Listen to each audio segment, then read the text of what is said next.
அனைவருக்கும் இனிய மாலை வணக்கம்.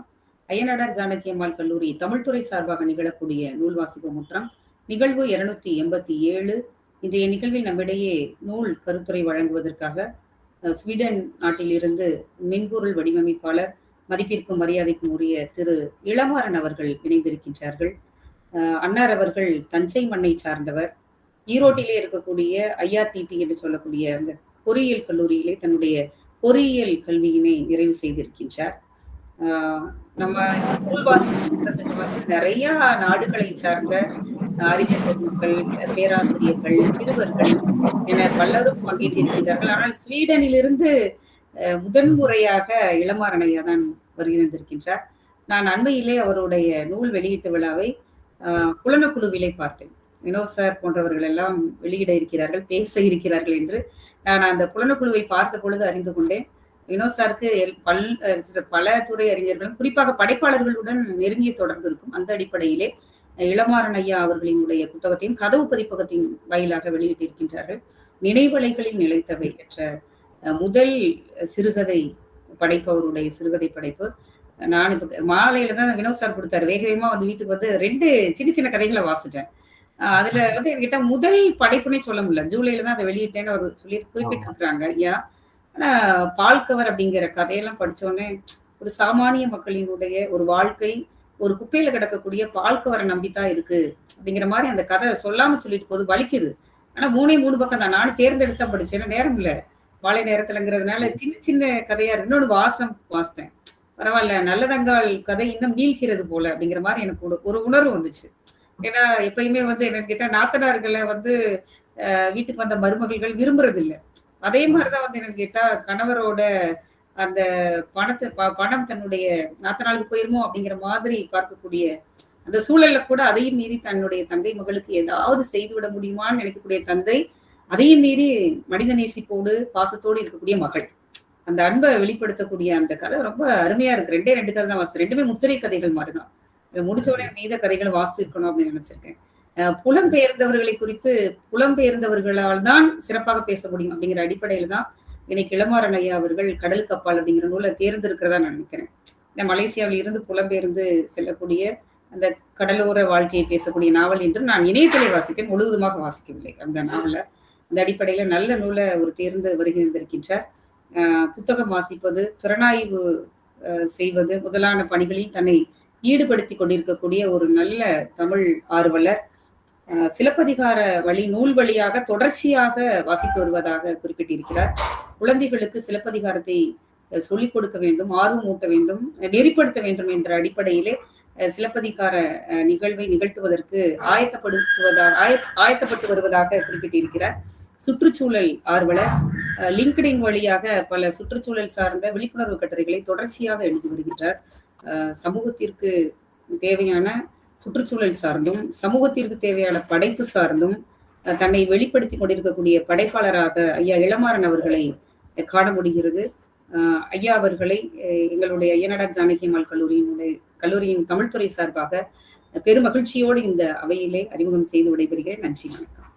நன்றிங்கம்மா. தொடக்க உரை வழங்கி சிறப்பித்த அருள்மொழி அம்மா அவர்களுக்கு நன்றி. இப்பொழுது நூல் கருத்துரைக்கான நேரம். பா. சிங்காரம் அவர்கள் எழுதிய கடலுக்கு அப்பால் என்ற நூல் குறித்து பேசுவதற்கு ஸ்வீடன் நாட்டை சார்ந்த மென்பொருள் வடிவமைப்பாளர் திரு பி. இளமாறன் ஐயா அவர்களை அன்போடு அழைக்கின்றேன்.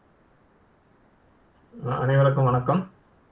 முன்னுரை அருமையாக வழங்கிய அருள்மொழி அம்மா அவர்களுக்கும் வணக்கம்.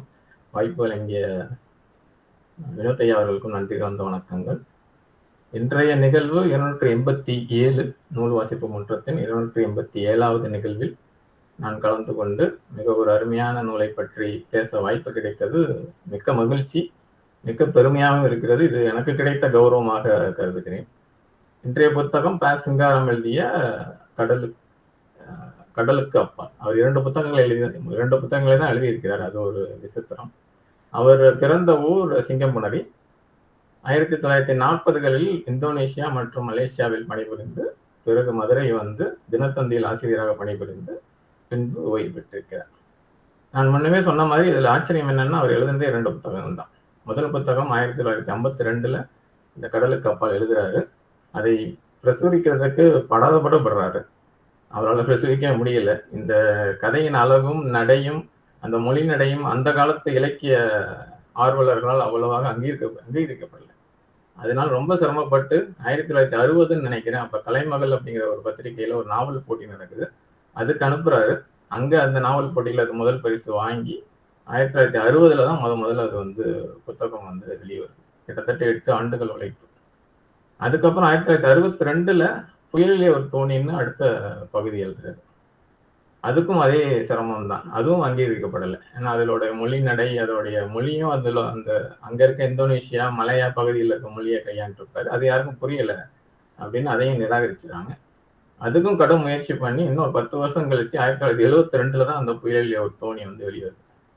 இந்த தொடர் போராட்டத்திலேயே அவர் கொஞ்சம் சோர்வடைஞ்சு எழுதுறதை நிறுத்திட்டதாகவும், அதுக்கப்புறம் அவர் எழுதின சில கட்டுரைகள், கவிதைகள் இதெல்லாமே வந்து காகிதத்திலே அப்படியே கரைஞ்சு போயிடுச்சு அப்படிங்கிற ஒரு பேச்சு இருக்கு.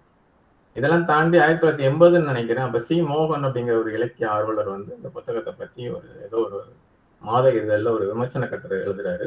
அதை படிச்ச அந்த காலத்து இலக்கிய ஆர்வலர்கள் அதை கொண்டாட ஆரம்பிக்கிறாங்க. அதுக்கப்புறம் தான் அந்த புத்தகத்தை படிக்க ஆரம்பிக்கிறாங்க. அதை ஒரே தொகுப்பா, கடலுக்கு அப்பால் புயலிலே ஒரு தோணி ரெண்டையும் சேர்த்து ஒரே தொகுப்பா வெளியிடலாம் அப்படிங்கிற ஒரு முயற்சியை எடுத்து ஜெயமோகன் அதுக்கு ஒரு அருமையான ஒரு அணிந்துரையும் கொடுக்குறாரு. துரதிர்ஷ்டம் என்னன்னா, அந்த புத்தகம் வர்றதுக்கு முன்னாடியே சிங்காரம் ஐயா வந்து வயோதிகம் காரணமாக இறந்து போயிடுறாரு. அந்த காலகட்டத்திலேருந்து தான் அந்த புத்தகத்தை வந்து இலக்கிய வாசகர்கள் இன்னைக்கு வரைக்கும் கொண்டாடிட்டு இருக்கோம். பல திறனாய்வு மேடைகள், பல விவாத மேடைகள்ல இந்த புத்தகத்தை வந்து குறித்து பேசியிருக்காங்க.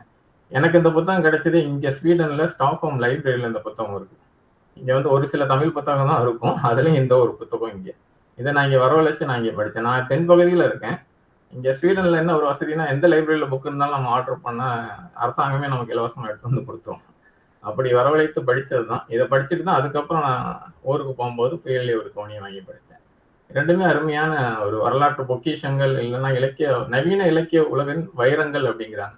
வைரங்கள் நமக்கு சீக்கிரம் கிடைக்காது இல்லையா, ரொம்ப கஷ்டப்படணும். அந்த மாதிரிதான் கிட்டத்தட்ட ஒரு 50 வருஷத்துக்கு அப்புறம் தான் இந்த வைரங்களை வந்து நம்ம பார்க்கவும் படிக்கவும் முடிஞ்சிருக்கு அப்படின்னு சொல்லலாம்.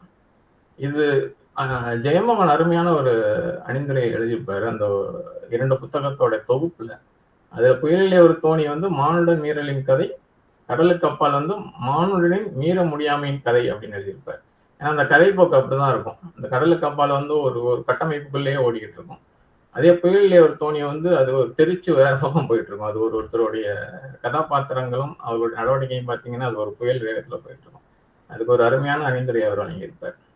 இந்த நாவலோட சிறப்பே வந்து இதோட காலகட்டமும் களமும் தான். இந்த புயலிலே ஒரு தோணி 1940களில் இந்தோனேஷியா பகுதிகளில் நடந்த கதைகளையும், ஜப்பான் ராணுவம் வந்து ஆங்கிலேயர்களை முறியடித்த கதையை பத்தி அப்ப தமிழர்களோட சூழல் எப்படி இருந்தது அப்படிங்கிறத வந்து அழகா விவரிச்சிருப்பாரு புயலிலே ஒரு தோணி. அதுக்கப்புறம் 1945ல மலேசியால நடந்தது. மலேசியால ஜப்பான் வந்து ஆங்கிலேயர்களை விரட்டி விட்டு திருப்பி ஜப்பானுடைய வீழ்ச்சி, இந்திய தேசிய ராணுவம் வீழ்ச்சி, இந்த சூழ்நிலையில நம்ம தமிழர்களோட வாழ்வியல் எப்படி இருந்தது அப்படிங்கிறத வந்து அழகா எழுதியிருப்பாரு ஆசிரியர். இது காலகட்டம் பார்த்தீங்கன்னா புயலிலே ஒரு தோணி முன்னாடி வந்திருக்கும், கடலுக்கு கப்பால் பின்னாடி வரும். அது 40, இது 45. ஆனா அவர் வெளியிட்டது கடலுக்கு கப்பால் முதல்ல வெளியிட்டு புயலிலே ஒரு தோணி அடுத்ததாக வெளியிட்டிருப்பார். ரொம்ப அருமையான பொக்கிஷங்கள். நம்ம இப்போ கொஞ்சம் கடலுக்கு அப்பால கொஞ்சம் விரிவா பார்ப்போம். இது வந்து ஒரு 3 காலகட்டமாக 3 கதைகளா எடுத்துக்கலாம். 3 கதைகள் சொல்ல முடியாது, 3 பகுதிகளா எடுத்துக்கலாம் இதை. கடலுக்கு அப்பால் ஒண்ணு வந்து இந்திய தேசிய ராணுவத்தோட வீழ்ச்சி. இந்திய தேசிய ராணுவத்துல நம்ம தமிழர்களோட பங்கு என்ன, அந்த ராணுவ வீழ்ச்சி அடையும் போது என்ன மாதிரியான சூழல் அங்க நிலவியது, அதான் அழகா சொல்லியிருப்பாரு. இன்னொரு பகுதியில நம்மளுடைய செட்டியார் சமூகம், அவங்க வந்து வியாபாரத்திலையும் வட்டி தொழிலையும் அவங்க கொடி கட்டி பறந்தவங்க. அவங்களோட வாழ்வியல் என்ன அப்படிங்கிறத வந்து ரொம்ப அழகா வர்ணிச்சிருப்பாரு. இதுக்கு நடுவில் ஒரு காதல் ஒன்று இருக்கும், ஒரு காதல் சம்பவம். அது எப்படி முடியுது, அதை ஒட்டி ஒரு இலக்கிய உதாரணம் எப்படி இது உள்ள வந்து இணைக்கிறாங்க அப்படிங்கிறத வந்து ரொம்ப அழகா சொல்லியிருப்பாரு. இதுல இருக்கிறதே 3 மொத்தமே வந்து முக்கியமான கதாபாத்திரங்கள் பார்த்தீங்கன்னா 3. செல்லையா, வைரமுத்து பிள்ளை என்கின்ற வானாயினான்னு சொல்லலாம். அந்த ஃபர்ஸ்ட் ஈய வச்சுட்டு வானாயினா அப்படிங்கிற மாதிரி கூப்பிடுற பழக்கம் நமக்கு இன்னைக்கு நம்ம அதை பின்பற்றி வரோம். அது வானாயினா அப்படின்னு சொல்லுவாங்க வைரமுத்து பிள்ளை. அவர் ஒரு செட்டியார். அதுக்கப்புறம் அவருடைய பொண்ணு மரகதம். இவங்க 3 தான் இதுல வந்து முக்கிய கதாபாத்திரங்கள். கதை எல்லாமே இவங்க 3 பேர்த்த சுத்தி தான் வந்துட்டு இருக்கும். இதுல இந்த முதல் பகுதியில இந்திய தேசிய ராணுவத்தோட வீழ்ச்சி. இந்திய தேசிய ராணுவம் வந்து ஆங்கிலேயர்கள் எதிர்த்து பர்மா வழியா இந்தியாவுக்குள்ள நுழைய போறாங்க. இந்திய தேசிய ராணுவத்துல ஏற்கனவே இந்திய ராணுவத்துல இருந்து வந்தவங்க, மனசு மாதிரி இங்க சேர்ந்தவங்க, அந்த பகுதியில இருந்த தமிழ் இளைஞர்கள் வியாபாரம் செய்வதற்காக நம்ம அங்க மலேசியா போயிட்டு நேதாஜியோட எழுச்சி உரையில ஈர்க்கப்பட்டு அந்த ராணுவத்துல சேர்ந்த அந்த வீரர்கள், நம் தமிழ் வீரர்கள், இவங்கெல்லாம் இருக்காங்க. அந்த கட்டமைப்பை அவர் வந்து ரொம்ப அழகா விவரிச்சிருப்பார். நம்மளை பொறுத்த வரைக்கும் ஒரு குரூப் ஆஃப் மிலிட்ரி பீப்புள் இருக்காங்க, அவங்க போய் அவங்க அட்டாக் பண்ணாங்க, நேதாஜிக்கு இப்படி ஆச்சுன்னு தான் இருக்கும். ஆனா மலேசியா, இந்த பினாங்கு, இந்த சிங்கப்பூர், இந்த பகுதிகளில் அந்த ராணுவ கட்டமைப்பு எப்படி இருந்தது, இந்த முகாம்கள்லாம் எப்படி அவங்க அமைச்சிருந்தாங்க, அதுக்கான பயிற்சி எப்படி கொடுத்துருப்பாங்கிறத வந்து ரொம்ப அழகா வர்ணிச்சிருப்பாரு இந்த பகுதிகளில். இதுலதான் செல்லையா வந்து ஒரு முகாமுடைய லெப்டினண்டா இருக்காரு. அவருக்கு கீழே நிறைய தமிழ் வீரர்கள் இருக்காங்க. ஒரு கூட்டத்துல செல்லையாவுக்கு தெரிய வருது, நேதாஜி இந்த வீழ்ச்சி அவங்களுக்கு ஏற்கனவே தெரிஞ்சிருச்சு, பர்மாவில வந்து நமக்கு பின்னடைவு ஏற்பட்டுருச்சு, அதனாலதான் நம்மள இன்னும் கூப்பிடல. ஏன்னா பர்மாவை தாண்டி இந்தியாவுக்கு போனாங்கன்னா இந்த முகாம்ல இருந்து இருக்கவங்க அவங்க பின்னாடியே அவங்கள வந்து உதவி பண்றதுக்காக போறதுதான் அவங்களுடைய ஏற்பாடு. ஆனா அவங்களுக்கு எந்த அழைப்பும் வரல, பர்மால இருந்து எந்த அழைப்பும் வரல. இவங்களுக்கு புரிஞ்சிருச்சு பர்மா வந்து பர்மால நமக்கு பின்னடைவு ஆயிடுச்சு, அதனால இவங்களை என்ன செய்ய முடியும் தெரியாம உட்காந்துருக்காங்க. அப்பதான் ஒரு தகவல் வருது, இந்த நேதாஜியோடைய மரணம் பத்தி ஒரு தகவல் வருது. அது செல்லையாவுக்கு உடனே அவசியம். ஏன்னா அப்பதான் அந்த ஜப்பான் ராணுவத்தோட வீழ்ச்சி, ஆங்கிலேயர்களுடைய எழுச்சி எல்லாமே அந்த சம்பவத்துல தான் நடந்துகிட்டு இருக்கு. அந்த பேர்ல் ஹார்பர், அந்த அணுகுண்டு வீசினது எல்லாமே. இதுல வந்து செல்லையாவுக்கு ஒரு கோவம் வந்தது, ஜப்பானியர்கள் மேலே கோவம் வந்தது. இவங்க நம்பக்கூடாது, நம்மளே பிடிச்சி கொடுத்துருவாங்க, இவங்கதான் நேதாஜியை கொண்டிருக்காங்க அப்படிங்கிற மாதிரிலாம் சொல்லிட்டு நம்ம வெளியில போயிடுவோம், நம்ம தமிழ் ஆளுகள்லாம் முகாம் விட்டு வெளியில போயிடுவோம். ஏன்னா நம்ம வந்து ஆங்கிலேயர்களோட போரிட்டு சண்டை போறதுக்கு நாங்க ரெடி, அவங்களோட சண்டை போட்டு சாவரமோ ஜெயிக்கிறோமோ எது இருந்தாலும் எங்களுக்கு ஓகே. ஆனா நாங்க அவங்கள்ட்ட கைதியா போக மாட்டோம். கைதியா போனோம்னா நான் எப்போ வருவோம்னு தெரியாது, எங்களோட வாழ்க்கை போயிடும். ஒண்ணு சண்டை போடுவோம், ஜெயிப்போம், சாவோம், இல்லைன்னா நாங்க வெளில போயிடும்னு சொல்லிட்டு அந்த முகாம்ல இருந்து ஒரு நூற்றுக்கணக்கான தமிழ் வீரர்களை கூட்டிக்கிட்டு நெடுஞ்சாலை வழியா பினாங்க நோக்கி நடந்து போறாங்க, நடைபயணமா. இதை வந்து இந்த சூழலை வந்து அவர் அழகா வர்ணிச்சிருப்பாரு சிங்காரம். ஏன்னா அவர்களுக்கு சுற்றிலும் எதிரிகள், ஜப்பானியர்களும் இப்ப எதிரி ஆயிட்டாங்க. ஏன்னா ஜப்பானியர்கள் வந்து அவங்களோட ஆங்கிலேயரோட ஒப்பந்தம் போட்டு நம்மளை பிடிச்சி கொடுக்கறதுக்கு ரெடியா இருக்காங்க அப்படிங்கிற மாதிரி ஒரு எண்ணம் இருக்கு. இந்த ஜப்பானியர்கள் வீழ்ச்சிக்கு அப்புறம் சீனர்கள் உள்ள வந்துட்டாங்க. அவங்க வந்து ஆயுதத்துக்காகவும் இந்த உணவுப் பொருட்களுக்காகவும் யாரானாலும் கொள்றதுக்கு தயாரா இருக்காங்க. இன்னொன்னு வந்து மேல எப்பவுமே பறந்துகிட்டு இருக்க அந்த ஆங்கிலேய விமானங்கள். இந்த 3 ஆபத்துகளையும் கடந்து சுத்தி காட்டுப்பகுதிக்கு நடுவுல, காடுகளுக்கு நடுவுல போற அந்த நெடுஞ்சாலையில அவங்க எப்படி போய் சேர்றாங்க அப்படின்னாங்க அப்படிங்கறது வந்து ரொம்ப அழகா விறுவிறுப்பா வர்ணிச்சிருப்பாரு ஆசிரியர். ரொம்ப ரொம்ப நல்லா இருக்கும். வழியில நிறைய தடங்கல்கள் வரும், நிறைய பேர் உடம்பு சரியில்லாம போவோம், நிறைய பேர் வந்து அடிபடுவாங்க. இவங்க எல்லாமே நம்ம முன்னாடி பல நூற்றாண்டுகளுக்கு முன்னாடி ரப்பர் தோட்டத்துக்கும் கரும்பு தோட்டத்துக்கும் வேலைக்கு போனவங்க அந்த காடுகள்ல ஒரு குடியிருப்பா இருப்பாங்க. அவங்க வந்து தத்து எடுத்துப்பாங்க, நீங்க இவங்க எல்லாம் கொண்டு போக முடியாது, நாங்க வச்சுக்கிறோம், இவங்க எங்க கிராமத்துல ஒரு 10 பேர் வச்சுக்க முடியும், எங்க கிராமத்துல ஒரு 40 பேர் வச்சுக்க முடியும் அப்படின்ட்டு அவங்க இந்த ராணுவ வீரர்கள், அவங்க தமிழ் ராணுவ வீரர்கள் அவங்க தத்து எடுத்துட்டு அவங்களோட குடியிருப்பு கூட்டிட்டு போயிடுவாங்க.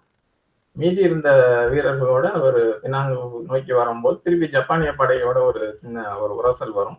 அதுலயும் நிறைய உயிரிழப்புகள் ஏற்படும். அவங்க எல்லாம் வந்து மரியாதையை அடக்கம் பண்ணிட்டு இப்ப வந்து அவங்க பினாங்குக்கு வந்துடுறாங்க. பினாங்குக்கு வர்றதுக்கும் ஆங்கிலேயர் படை உள்ள வர்றதுக்கும் சரியா இருக்கு. ஆனா ஆங்கிலேயர் படை ரொம்ப விவரமா இதுக்கு முன்னாடி இந்திய ராணுவத்திலேருந்து இந்திய தேசிய ராணுவத்துக்கு போனவங்களை மட்டும் கைது பண்ணிட்டு இந்த புதுசா வந்த தமிழ் வீரர்களை விடுதலை செஞ்சிடறாங்க. உங்களுக்கு எங்களுக்கு சம்பந்தம் இல்லை, நீங்க போலாம், இவங்க தான் எங்களுக்கு துரோகம் பண்ணவங்கன்ட்டு அவங்கள வந்து கைது பண்ணி வச்சுக்கிறாங்க. இவங்களை ஒரு கண்காணிப்புல வச்சுக்கிறாங்க. பட் இவங்க சுதந்திரமா வெளியில போலாம். இது சம்பந்தமா நிறைய வரலாற்று தகவல்கள் வந்து ஆசிரியர் பகிர்ந்திருப்பார். நிறைய எப்ப ஜப்பான் உள்ள வந்தான், என்ன தேதியில வந்தான், யார் அந்த கேப்டன், அந்த பிப்ரவரி 2ஆம் தேதி ஜப்பானுடைய கேப்டன் உள்ள வரலாம் அப்படின்னு ஒரு நேம் கொடுத்துருப்பார், தொமாச்சி, அது ஒரு நேம். இதை நீங்க எடுத்து போய் பாத்தீங்கன்னா, நெட்ல போய் பாத்தீங்கன்னா அந்த நேமும் அந்த டேட்டும் கரெக்டா வந்து பொருந்திப்போம். எப்ப ஜப்பான் மலேசியா எல்லைக்கு வந்தான், எப்ப ஜப்பான் வந்து இங்கிலீஷ் கவர்மெண்ட் வந்து எப்ப சரண்டர் ஆச்சு, அந்த தேதிகள்லாம் பாத்தீங்கன்னா அப்படியே எக்ஸாக்டா மேட்ச் ஆகும். இது ஒரு பெரிய ஆச்சரியம். இவர் சிங்காரம் ஐயா வந்து அவருடைய முன்னுரையில சொல்றாரு, இது ஒரு கற்பனை கதை அப்படின்ட்டு. மேபி இந்த செல்லையா, வானாயினா, மரகதம் இந்த மாதிரி கேரக்டர்ஸ் வேணா, அந்த கதாபாத்திரங்கள் வேணா கற்பனையா இருக்கலாம் வழி, அங்க இருந்த நிகழ்வுகள் இருக்கு பாத்தீங்களா, அந்த இந்திய தேசிய ராணுவத்தோட நிகழ்வுகள், அதுக்கப்புறம் அந்த செட்டிமார்களுடைய அந்த கதைகள், இது எல்லாமே வந்து ரொம்ப உண்மையா தெரியுது. கண்டிப்பா இது ஒரு நிறைய வரலாற்று தகவல் இருக்கு. இந்த கதையிலையும் சரி, இதுக்கு அடுத்து வந்த இது புயலிலே ஒரு தோணிலையும் படிச்சு பாத்தீங்கன்னா நிறைய வரலாற்று தகவல். அந்த பேர்ல் ஹார்பர் அட்டாக் பண்ணது, அது திருப்பி யாரு ரிவெஞ்ச் எப்படி எடுத்தாங்க, எல்லாத்தையும் பாத்தீங்கன்னா அந்த கேப்டன் நேம், எந்த பைலட் இந்த நேம்லாம் நம்ம போட்டு பார்க்கும்போது இதெல்லாம் வந்து நமக்கு கரெக்டா மேட்ச் ஆகுது. ஸோ இது முற்றிலும் ஒரு கற்பனை கதையா எடுத்துக்க முடியாது. ஆனா ஒரு சிறந்த ஒரு வரலாற்று பெட்டகமான எடுத்துக்கலாம். இப்படிதான் இந்த பகுதி முடியுது. இப்ப உள்ள வந்துட்டாங்க வீரர்கள்லாம். ஆனா அந்த உள்ள வந்ததுக்கு அப்புறம் அவங்க வாழ்வாதாரம் ரொம்ப ஒரு கேள்விக்குறியாகுது. யாருமே அவங்கள வந்து அங்கீகரிக்க முன் வரல. ஒண்ணு வந்து இங்கிலீஷ்காரங்களுக்கு மேல ஒரு பயம். இன்னொன்னு இந்த மூத்தவங்க இருக்காங்க இல்லையா, அந்த செட்டியார்கள், அந்த தொழில் பண்ணிட்டு இருந்தவங்க எல்லாம் இந்த தமிழ் இளைஞர்களை ஊர்ல இருந்து கூட்டிட்டு வந்து வேலை கொடுத்தவங்க. இவங்களுக்கு அந்த சண்டைக்கு போறது பிடிக்கல. இது நமக்கு தேவையில்லை, இந்த சண்டையில நம்ம போனோம் நமக்கு தொழில் கெட்டு போயிடும், அதனால நீங்களாம் இங்கே தான் இருக்கணும், போகக்கூடாதுங்கும் போது இதெல்லாம் மீறி தான் அந்த தமிழ் இளைஞர்கள் வந்து அங்க போயிருக்காங்க.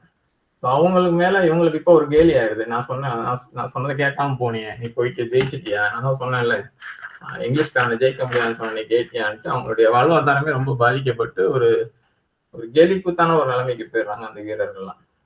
அதையும் சமாளிச்சு அங்கங்க கிடைச்ச வேலைகளை பண்றாங்க. இப்பதான் அந்த வைரமுத்து இதுல செல்லையா திருப்பி வைரமுத்து பிள்ளை கடைக்கு வந்துடுறாரு, வானாயினா கடை. வானாயினா வந்து செட்டி தொழில், அந்த வட்டி தொழில், செட்டியார் சமூகம் செய்கின்ற அந்த வட்டி தொழில். அதுல ரொம்ப அவர் ஒரு நாணல் மாதிரின்றார், நிலைவு சுழிவு தெரிஞ்சவர். என்னதான் வந்தாலுமே நெளிஞ்சு கிழிஞ்சு அவருக்கு வியாபாரம் தான் குறி. அவர் வந்து வட்டி வியாபாரம், அதுல வந்து லட்சக்கணக்கா சம்பாதிச்சுட்டு இருக்கவர். சிறு வயதிலே அவர் கஷ்டப்பட்டிருக்காரு. கஷ்டப்பட்டு இன்னொரு முதலாளி வழியா பர்மா போயிருக்காரு. பர்மால போயிட்டு வேலை பார்த்து 2 முறை பர்மா போயிட்டு வந்து 3வது தடவை முதலாளிக்கு ரொம்ப பிடிச்சவர், ரொம்ப திறமையான இருக்கிறதுனால முதலாளிக்கு ரொம்ப பிடித்த தொழிலாளி. அதனால முதலாளி அனுமதியோட பினாங்கு வந்து, மலேசியா பினாங்கு வந்து இவரே வட்டி தொழில் ஆரம்பிக்கிறார். இதுதான் அவருடைய கதை. ரொம்ப ரொம்ப தொழில் பக்தியும் அதிகம், முருக பக்தியும் அதிகம் அவருக்கு. முருகனை எப்பவுமே கும்பிட்டு இருக்கவரு. டெய்லி திருப்புகழ் பாடுவாரு. டெய்லி திருப்புகழ் பாடினாலும் திருப்புகழ் 2 வரி சொன்னாருன்னா 3வது வரியில பொண்ணை கூப்பிடுவாரு, மரகதம் அந்த சாவி எடுத்து வச்சுட்டியா அப்படின்பாரு. அப்புறமா திருப்புகழ் பாடுவாரு. திருப்பி அவருடைய மனைவி காமாட்சி, அந்த பணத்தை வாங்கிட்டியா, அந்த கடன் கொடுத்து அதை வாங்கிட்டியா அப்படி, அந்த மாதிரியான ஒரு பக்தி கொண்டவர் அவர். முருக பக்தியும் உண்டு, தொழில் பக்தியும் உண்டு. அவருக்கு ஒரு குடும்பம், மரகதம் ஒரு பொண்ணு, காமாட்சி மனைவி, வடிவேலுங்கிற ஒரு பையன். இவங்க 3 பேர் ஊர் சுத்தி பார்க்க வந்திருப்பாங்க. அப்பதான் அந்த போர் ஆரம்பிச்சிருக்கும். இந்த குண்டு வீச்சுல அந்த வடிவேலுங்கிற பையன் இறந்துருவான். அந்த இறந்து போன பையன் ரொம்ப கஷ்டப்பட்டு நம்ம அவருக்கு செல்லையா தான் தூக்கிட்டு வந்திருப்பாரு வீட்டுக்கு. அதனால செல்லையா மேல அவங்களுக்கு எல்லாருக்கும் ஒரு பாசம் வந்திருக்கும். செல்லையாங்கிறது வானாயினாவோட நண்பருடைய பையன் தான், வேலைக்காக கூட்டு வந்திருப்பாரு. பையன் தான் இல்லையே, சரி இவனை நம்ம பையன் மாதிரி பார்த்துக்கலாம், இவன் நல்ல திறமையானவனா இருக்கான், ஸோ இவனுக்கு நம்ம பெண்ணை கட்டி கொடுக்கலாம் அப்படிங்கிற மாதிரி தான் ஒரு எண்ணத்துல வானாயினா செல்லையா கூட பழகிட்டு இருப்பாரு. அவங்க குடும்பத்துல இருக்கிற எல்லாத்துக்குமே ஒரு எண்ணம் இருக்கும், காமாட்சியம்மாளுக்கு இந்த பையனுக்கு நம்ம பொண்ணை கல்யாணம் பண்ணி கொடுக்கலான்னு இருக்கும். செல்லையாவுக்கும் அந்த மரகதத்துக்குமே ஒரு காதல் ஒண்ணு இருக்கும். காதல்னா இது டூயட் பாடுற காதல், மரம் சுத்தி பாடுற காதல், இது மனம் சுத்தி தெரியும் காதல்ங்கிற மாதிரி 2 பேரும் அதிகமா பேசிக்க மாட்டாங்க. ஆனா அவங்களுக்குள்ள ஒரு ஆத்மார்த்தமான காதல் இருக்கும். இந்த நிலையில இப்ப திருப்பி போனோன்னே இவருக்கு செல்லையா திருப்பி போயிட்டு வேலைக்கு போயிடுவான் அவர்கிட்டே, வானாயினா கிட்டே. பட் அவருக்கு ஒரு எண்ணம் மாற்றம் வந்துடும். இவனை நம்பி எப்படி கொடுக்குறது, நம்ம பேச்ச கேட்காம தானே போனான் இவனை நம்பி நம்ம எப்படி பொண்ணு கொடுக்கலாம், இவன் வந்து ரொம்ப இப்ப பேண்ட் ஷூட் எல்லாம் போட்டுட்டு இருக்கான், துப்பாக்கி சொல்ல தெரிஞ்சவன். எனவே வார்த்தைகளும் வந்து வார்த்தைகளும் துப்பாக்கி குண்டு மாதிரி தான் வரும், நம்ம தொழிலுக்கு அது சரிப்பட்டு வராது. ஏன்னா இவர் ரொம்ப ரொம்ப நெளிவு சுழிவோட தொழிலை கத்துக்கிட்டு இந்த சாம்ராஜ்யத்தை உருவாக்கி இருக்காரு. நிறைய தடவை நான் போய் அடி வாங்கியிருக்கேன். பர்மால என்ன எத்தனை பேர் அடிச்சிருப்பாங்க வட்டி கொடுக்க முடியாது, நான் அடுத்த நாளும் போய் நிற்பேன் வட்டி வாங்குறதுக்கு. இவன் அப்படி பண்ண மாட்டான், இவன்கிட்ட கொடுத்தோம்னா இந்த தொழில் வந்து இது பண்ணிடுவான்ட்டு அவருடைய எண்ணம் வந்து மாற ஆரம்பிச்சார். மாறிட்டு அவர் பொண்ணை வந்து இன்னொரு பையன் அவர் தருவான், ரொம்ப திறமை கிடையாது, ஆனா அவன் வந்து சொல் பேச்சு கேட்கிறவன், நாகலிங்கம்னு. அவனுக்கு கல்யாணம் பண்ணி கொடுக்கலாம் அப்படின்ட்டு முடிவு பண்ணி குடும்பத்திலையும் சொல்லிடுவாரு. முதல்ல நிறைய எதிர்ப்புகள் வரும், எல்லாரும் அழுவாங்க. ஆனா காமாட்சி அம்மாலும் சரி கணவன் பேச்சை மீற மாட்டா, மரகதமும் தகமார் பேச்சை மீறாத பொண்ணு. எவ்வளவோ அழுதாலும் அது வானாயினாவை பொறுத்த வரைக்கும் அவர் முடிவு பண்ணதான். ஏன்னா அவர் தொழில் தான் அவருக்கு முதல்ல. இப்படிதான் போகும், நிறைய பஞ்சாயத்து நடக்கும். தனியா நீவா நம்ம பதிவு திருமணம் செஞ்சுக்கலாம்னு செல்லையா போய் கூப்பிடுவோம், அதுக்கும் மரகதம் மறுத்துருவோம். அப்பாவை மீறி என்னால எதுவும் பண்ண முடியாது, அப்படி ஒரு வாழ்க்கை எனக்கு தேவையில்லை அப்படின்ட்டு. இந்த சம்பவத்தினாலதான் அந்த கலைமகள் பத்திரிகையில இந்த நாவல் வந்து முதல் பரிசு பெற்றதுன்னு யாரோ சொல்லியிருக்காங்க. ஏன்னா அந்த காலகட்டத்துல அப்படிதான், அப்பா பேச்ச மாறாத பொண்ணு இருக்கணும், அதுதான் நம்மளுடைய கல்ச்சர், நம்ம கலாச்சாரம். இது ஒரு பெரிய இது. இந்த மரகதம் கேரக்டர் இருந்ததுனாலதான் அந்த கதை வந்து ஃபர்ஸ்ட் பிரைஸ் வாங்கிச்சு அப்படின்னு ஒரு எங்கேயோ படிச்ச ஞாபகம் எனக்கு. இப்படி பொன் கொடுக்கலனாலுமே அந்த வானாயினாவுக்கு செல்லையா மேல ஒரு பாசம் இருக்கும். இவனை விட்டுறக்கூடாது, இவன் நம்ம சொந்தக்கார பையன், நண்பரோட பையன், கல்யாணம் பண்ணி கொடுக்க முடியாது, அதுக்கு இவனுக்கு வந்து தகுதி கிடையாதுன்னா இந்த தொழிலுக்கு தகுதி கிடையாது, ஆனா திறமையான பையன் அப்படின்ட்டு அவனுக்கு நான் அவன்கிட்ட நிறைய பேசுவார் செல்லையாட்ட. நான் உனக்கு கடை வச்சு தரேன், வேற கடை வச்சு தரேன், நீ வட்டி தொழில் சரிப்பட்டு வர மாட்டேன், புடவை பேர் கடை வச்சு தரேன், நீ என் கூட இரு. நான் அவன் எதுக்குமே ஒத்துக்க மாட்டான். திருமணம் பத்தி பேசுவான், இவர் கண்டிப்பா முடியாதுன்ட்டுவார். அதுக்கப்புறம் இவங்க ஊருக்கு போயிடலாம், ஊருக்கு போயிட்டு நாகலிங்கமோட கல்யாணம் பண்ணி நாகலிங்கத்தை கல்யாணம் பண்ணி கொடுத்தலாம் எல்லாரும் ஊருக்கு போறதுக்கு கிளம்புவாங்க. கப்பல் போக்குவரத்து ஆரம்பிச்சிடும். காமாட்சி அம்மாள் அவங்க தரப்புல முடிஞ்ச வரைக்கும் தள்ளி போடுவாங்க. விமானம் வேணாம்பாங்க, விமானத்துல போது பயமா இருக்கும்பாங்க. சரி கப்பல்ல வாங்கும்போது ஒரு கப்பலுக்கு தானே போயிருக்கு, முதல்ல 10 கப்பல் போய் சேரட்டும், நடுவில் எத்தனை குண்டு கிடக்குன்னு தெரியலன்ட்டு இழுத்துக்கிட்டே இருப்பாங்க. வானாயனாவுக்கு தெரியும், அவரு விடா கொண்டன் கொடா கண்டன் மாதிரி, நீ உன் வழியிலே போ, நீ என்ன பண்றன்னு எனக்கு தெரியும், பட் இதுதான் அப்படின்ட்டு ஒரு 30 நாள் கழிச்சு ஒரு கப்பல்ல பயணத்துக்கு சீட்டு போட்டுருவாரு. அதுக்கப்புறமும் செல்லையா வீட்டுக்கு கூப்பிடுவாங்க. அதுதான் அருமையா இருக்கும். திருமணம் செஞ்சு கொடுக்க முடியாதுன்னு சொல்லியாச்சு, ஒரு வாக்குவாதமும் ஆயிடுச்சு. இருந்தாலும் அந்த செல்லையா அவன் நம்ம சொந்தக்கார பையன், அவனை விட்டுறக்கூடாதுங்கிற எண்ணம் வானாயனாவுக்கு கடைசி வரைக்கும் இருக்கும். அவனை கூப்பிட்டு வீட்டுக்கு கூப்பிட்டு நாளைக்கு கிளம்ப போறோம்ப்பான்னு சொல்லிட்டு அவனுக்கு ஒரு விருந்து மாதிரி சாப்பாடு போட்டுட்டு கொஞ்சம் புத்திமதியும் சொல்லிட்டு பொண்ணையும் கூப்பிட்டு வந்து சொல்லுவார். மறக்காத நீ வந்து சொல்லிட்டு போமா, போயிட்டு வரேன்னு சொல்லிட்டு போமா. அந்த பொண்ணு வந்து ஏதோ கண் கலங்கி ஏதோ சொல்லிட்டு போயிருந்தது. இவனுக்கு எதுவுமே கேட்காது. இவனும் காலில் விழுந்து வணங்கிட்டு வந்துடுவான். இவனும் ஒரு சோகமா வந்துடுவான். இப்பதான் மாணிக்கம் அப்படிங்கிற ஒரு கேரக்டர் ஒன்று இந்த இதுல ஒரு கதாபாத்திரம் இருக்கு. மாணிக்கம் ஒரு அருமையான கதாபாத்திரம். இந்த கதாபாத்திரம் புயலிலே ஒரு தோணிலையும் வரும். அவர் ஒரு இலக்கிய விமர்சகர்னு சொல்லலாம் அவரை, மாணிக்கத்தை. புயலிலே ஒரு தோணி புத்தகம் உங்களுக்கு கைக்கு கிடைச்சதுன்னா அதுல 150 நினைக்கிறேன், 150ல 155 வரைக்கும் கண்டிப்பா படிங்க. மீதி எது படிக்கிறீங்களோ இல்லையோ, அது பெரிய புத்தகம். அருமையான இலக்கிய தகவல்கள் வந்து இங்க கொட்டி கிடக்கும். ஒரு விவாதம் மாதிரி நடக்கும். ஒரு தோணியில போயிட்டு இருக்கும்போது ஒரு விவாதம் நடக்கும். அதுல அந்த மாணிக்கத்தோட விவாதம் வந்து ரொம்ப அருமையா இருக்கும். அது திருப்பி படிக்க வேண்டிய பக்கங்கள். அது அந்த புத்தகத்துல இருக்கு. இந்த புத்தகத்துல இந்த கதையில கடைசி பகுதியில மாணிக்கம் இவனோட செல்லையாவோட நண்பன். அவன் வந்து சொல்லுவான், கண்ணகி கதை தெரியுமா உனக்கு, கோவலன் கதை தெரியுமாங்கும் போது இவன் என்ன கடுப்புல இருப்பான், அதெல்லாம் யாருக்கு தெரியும் போது அவன் இல்ல நீ தெரிஞ்சுக்கோன்ட்டு கதையை பத்தி சொல்லிட்டு, கோவலன் ஏன் கண்ணகியை விட்டுட்டு மாதவிட்டு போனான்னு தெரியுமா, திருக்கடையூருங்கிறாரு. மாதவியோட ஒரு திருக்கடையூர்னு அதுக்கப்புறம் தான் எனக்கு தெரியும், திருக்கடையூர் போனான்னு தெரியுமா மாதவி அப்படிங்கும் போது, இல்ல இதெல்லாம் எனக்கு எப்போ சொல்றேன்னா, நீ தெரிஞ்சுக்கோ, கண்ணகிட்ட எல்லாமே இருந்தது, ஆனா கண்ணகி ஒரு தெய்வ பிறவி, கோவலனுக்கு அந்த தெய்வத்தனம் தேவையில்லை. கண்ணகி வந்து செவ்வாய்க்கிழமை வெள்ளிக்கிழமை விரதம் இருப்பா, உடம்பு பார்த்துப்பா, எண்ணெய் தேய்ச்சி குளிம்பா, நீ இப்படி உடம்பு இது பண்ணாத, உடம்பை கெடுத்துக்காதமா, 1000 கண்டிஷன் போடுவா. அந்த தெய்வத்தனம் வந்து இவனுக்கு தேவையில்லை கோவலனுக்கு. இது எதுவுமே இல்லாத மாதேவி தான் கோவலனுக்கு தேவைப்பட்டுச்சு. அதனாலதான் அவன் திருக்கடையூர் போனான். திருக்கடையூர் அடிக்கடி யூஸ் பண்ணுவார். அதுல அப்பதான் சொல்லுவார், மரகாலம் வந்து ஒரு தெய்வ பிறவி, அது உனக்கு வந்து ஒத்து வர மாட்டான், நீ நினைக்கிற வாழ்க்கை உனக்கு கிடைக்காது, உன்னை நல்லா பார்த்துப்பா, ஆனா நீ நினைக்கிற வாழ்க்கை வந்து உனக்கு கிடைக்காது, அதனால நீ இது வந்து நடந்தது நல்லதுதான் நினைச்சுக்கோ அப்படின்னு சொல்லிட்டு அவனை ஆறுதல் படுத்துவான். இந்த சம்பவம் நல்லா போகும். இந்த திருக்கடையூருங்கிறதே ஒரு புதிய தகவல். ஏன்னா நான் வந்து நிறைய தடவை சிலப்பதிகாரம் படிச்சிருக்கேன்.